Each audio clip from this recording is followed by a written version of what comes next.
If I had only 1 year to reset my hormones, these are the 7 things that I would start tomorrow. Let me start by asking you a question. Has it ever been the case where your body is trying to give you some signals and you can't quite decode it?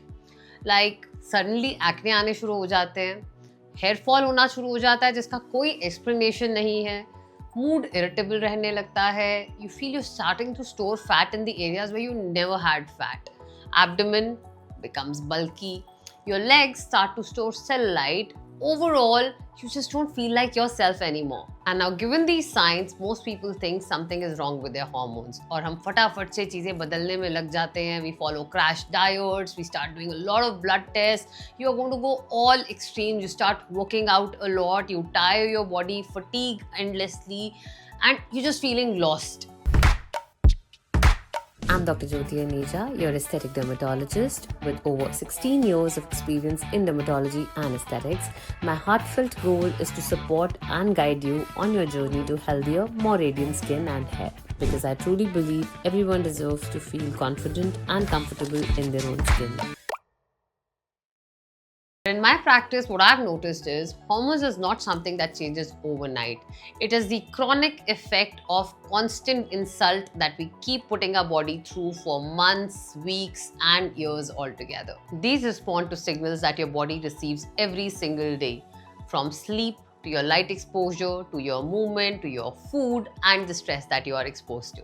But when the signals become stable, the body has an incredible capability to recalibrate.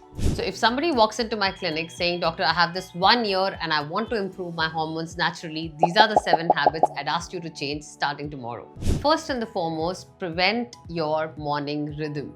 Your first 1 hour after waking up is the most important. Usually हम क्या करते हैं? The first thing we reach out for is our phone. We'll check our messages, we'll doom scroll on Instagram, watch a YouTube video, and before you know it, your first 1 hour is already gone.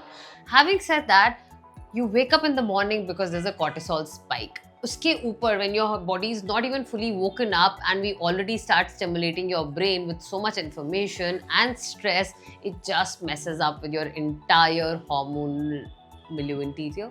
So cortisol itself is not harmful. In fact, it is essential. It's only when it follows the natural rhythm that the body can make the most out of it. So पहले सुबह 1 घंटे उठ के क्या करना है? Light exposure. Even if it is for 10 minutes, try and get some sunlight.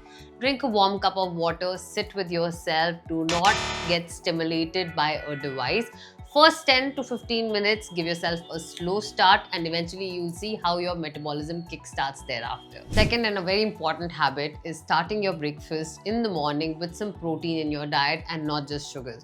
Normally as Indians, हमारी सुबह शुरू होती है चाय और बिस्किट के साथ, चाय और खारी के साथ और maybe some cereals. So जब हम ये sweets खाते हैं, your sugar spikes and then you crash also. So immediately 11 बजे के आसपास you will feel a crash. And if you replace that sugar in your breakfast in the morning with something which is more protein dense, protein rich in the form of egg, tofu, a chila maybe, you will see, even if probably a smoothie bowl is what you would like to start your day with, you will see that your sugars are constant, the energy levels stay up to date, and you're definitely not going to feel the energy slump towards the midday. And one more small but very important detail, try not to start your day on an empty stomach by drinking black coffee or coffee in general. Try and have some food and then enjoy your coffee. You're most definitely going to see the benefits of that. Moving on to the next one, that is walk after your meals. Your body loves some movement. That is what helps your metabolism. So this helps you more than you think or you realize. Walking for 10 to 15 minutes after every meal is going to help us with fewer blood sugar spikes, a more stable level of insulin and glucose in your body, and sustained energy. It's a very simple habit, but energetically you're going to feel so much better after doing that. And this one is for the women. Train around your cycle. You're not small men in female bodies. Always remember that. So we do not work out like men do. We need to train around our cycle. So in our follicular phase, that's usually the first 10 to 14 days of your cycle. That's when you can do intense workout. You can push your body. You can lift heavier weights. In the luteal phase, in the mid-cycle phase, you actually do moderate training, more cardio and less intense weights. And when you are actually in the menstrual phase, that is the time for rest and recovery.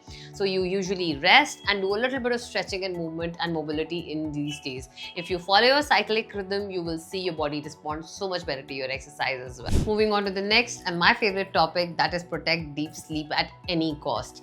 Your bedroom is where you get best of your hormones at all times. Your sleep is holy grail. It is important for you to get sound sleep for about 6 to 8 hours at a stretch.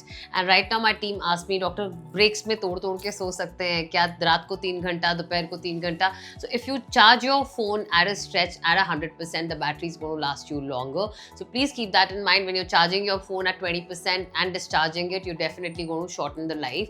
At night when you're sleeping, your body regulates so much. It's basically the time when you're going through a lot of rest and reset. Your body is secreting growth hormone, your cortisol is resetting, and all the other reconstruction and regeneration process is happening while you're asleep. So sleep like your life depends on it, because it really does. Moving on to the next habit, we talk about food. Now your food habits is something that your hormones love, and consistency is what is rewarded. Stick to eating minimally processed food, eat as much as colored food and vegetable that you can, drink water, hydrate your body, and make sure that you don't deprive your body of anything. Once in a while, occasional indulgence is absolutely okay as long as you've been consistent all through the week. So your body is going to definitely reward the consistency when it comes to eating right. Last but not least, support your gut health. A healthy gut is going to take you a long way. If at all your gut is not responding, if at all you have a lazy gut or a sluggish gut, your body is going to find it very hard to regulate the hormones and eliminate the toxins. So make sure that you're eating right, you're following your gut, you're listening to your gut, and you change your food habits accordingly. Add a lot of yogurt to your diet, your fermented foods and hydration status. And if at all there's something that's not sticking right with you, bring it to your doctor's notice, because if your gut is healthy, it's definitely going to show on your skin in the form of glow, and you're overall going to feel healthy and more energetic. Let's understand, hormonal health is seldom reflected by only a single factor. It's all these things put together that are going to show on to you.